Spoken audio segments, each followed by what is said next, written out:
Each of these sanctions is important to countering Russia's malign global influence.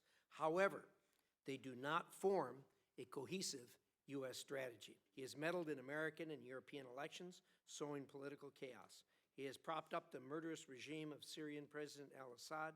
Secretary Hale, did Russia interfere in the 2016 election in favor of Donald Trump?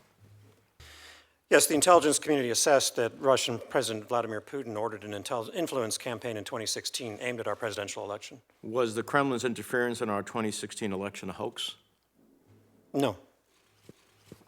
Are you aware of any evidence that Ukraine interfered in the 2016 U.S. election? I am not.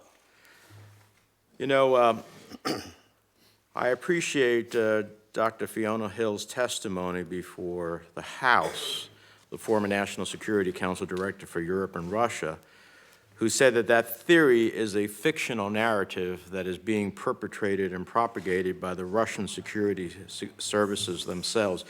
Do you have any reason to disagree with Dr. Hill? I do not. Congress must think strategically about Russia now and in the future. I encourage today's witnesses to discuss the administration's current strategy towards Russia. But it's curious that Ukrainian interference in the 2016 election does not appear to be the position of senior diplomats like yourself or any intelligence official, yet this lie makes it somehow into the president's talking points.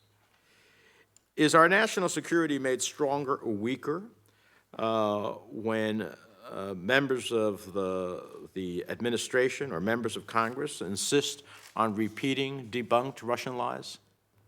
That does not serve our interests. In fact, we're not serious about uniformly enforcing the sanctions that the Congress passed 98 to... Is it currently our policy with respect to Ukraine to request investigations into an entity called CrowdStrike? No.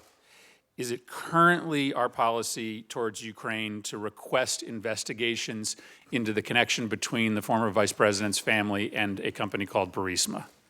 Not that I'm aware of.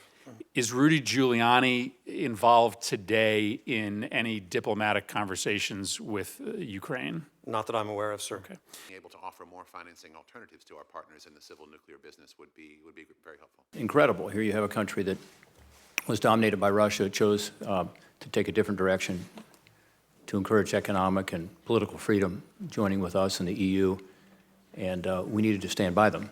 And to a certain extent we did, but for the first couple of years we refused to give them the assistance they needed to defend themselves against the Russian aggression. Sullivan from the Department of State led our delegation to engage with Deputy Foreign Minister of Yabko. It's a hot conflict. I don't care what people say. And they needed the opportunity at least to try to defend themselves. They weren't asking for U.S. troops. They were asking for help.